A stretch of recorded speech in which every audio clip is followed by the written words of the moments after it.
Hai guys, perkenalkan aku Windy Adrianti dengan NIM G1A022049 dari Program Studi Biologi Fakultas Matematika dan Ilmu Pengetahuan Alam Universitas Mataram. Nah, dalam rangka ujian akhir semester dengan mata kuliah primatologi, di sini saya akan membahas mengenai bukti antropoid pertama di Fayum, yaitu Mesir, yang dimana ini mengacu pada penemuan fosil primata di Eocene akhir hingga Oligocene awal. Kalian tahu nggak sih di mana pertama kali evolusi monyet, kera, manusia dimulai? Bukan dari hutan hujan Asia maupun Amerika, tapi di delta kuno yang sangat panas, yaitu di Mesir.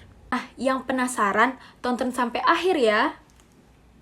Pada bagian ini, saya akan menjelaskan secara rinci mengenai bukti pertama evolusi antropoid yang ditemukan di kawasan Fayum, Mesir. Periode waktu yang kita bahas berada pada zaman Oligocene, yaitu sekitar 37 hingga 22 juta tahun yang lalu.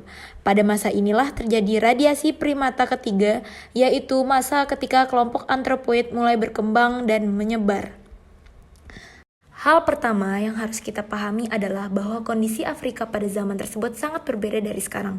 Afrika masih merupakan pulau besar yang terpisah dari benua Eurasia oleh Laut Tethys.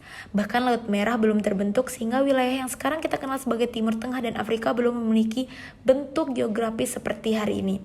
Kawasan Fayum sendiri yang sekarang adalah gurun tandus di barat daya Kairo, dulunya merupakan hutan galeri yang lembab, yaitu hutan yang tumbuh di sepanjang sungai purba, mirip dengan daerah subur di sekitar sungai Amazon hari ini.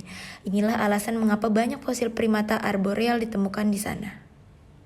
Penemuan fosil primata Fayum dimulai sejak tahun 1906 oleh American Museum of Natural History. Kemudian pada tahun 1961 hingga 1967, dilakukan penelitian kembali oleh tim dari Yale University yang dipimpin oleh paleontolog Elwin Simmons. Dari penelitian-penelitian inilah ditemukan sejumlah besar fosil antropoid awal yang sangat penting untuk memahami evolusi primata. Namun, kita perlu menekankan bahwa pada zaman Oligocene belum ada monyet sejati maupun kera sejati seperti yang kita kenal sekarang. Bukti molekuler dan fosil menunjukkan bahwa pemisahan antara monyet dan kera baru terjadi sekitar 20 juta tahun lalu pada zaman Miocene awal. Gambar ini merupakan rangkuman tentang bukti pertama antropoid yang ditemukan di Fayum, Mesir. Di bagian atas terdapat diagram waktu yang menunjukkan urutan umur beberapa genus primata seperti Aegyptopithecus, Parapithecus, Proleopithecus, Apidium, dan Olipogithecus. Di sampingnya terlihat dua peta yang membandingkan kondisi Afrika pada zaman Oligocene dan kondisi Afrika sekarang. Pada masa Oligocene, Fayum masih berupa hutan lembab di tepi sungai, bukan gurun seperti sekarang.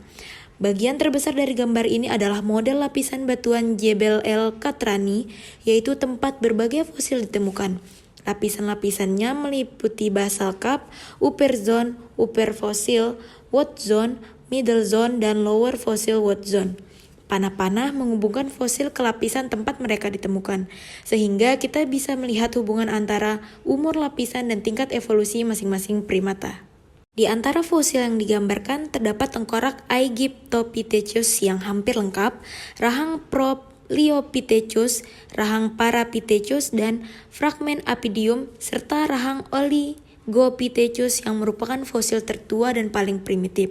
Susunan fosil ini menunjukkan perkembangan antropoid dari bentuk yang masih mirip prosimian hingga bentuk yang lebih menyerupai nenek moyang monyet dan kera modern. Secara keseluruhan, gambar ini menjelaskan bahwa Fayum merupakan situs penting dalam memahami evolusi awal antropoid, dan setiap lapisan batuan menyimpan informasi tentang tahapan evolusi primata dari 35 hingga 25 juta tahun yang lalu. Lalu, apa ciri-ciri penting yang membuat fosil Fayum ini digolongkan sebagai antropoid? Ada beberapa ciri utama yang membedakan mereka dari prosimian. Pertama, tulang frontal pada tengkorak dan rahang bawah sudah menyatu, sedangkan pada prosimian keduanya terpisah. Ini menandakan struktur wajah yang lebih kokoh dan stabil. Kedua, orbit atau rongga mata sepenuhnya menghadap ke depan, yang berarti sistem penglihatan stereoskopik sudah berkembang dengan baik. 3. Area otak yang berfungsi untuk penciuman mengecil, sedangkan visual cortex yaitu bagian otak pengelolaan penglihatan menjadi lebih besar, dan ini menunjukkan bahwa mereka mulai bergantung pada penglihatan bukan penciuman.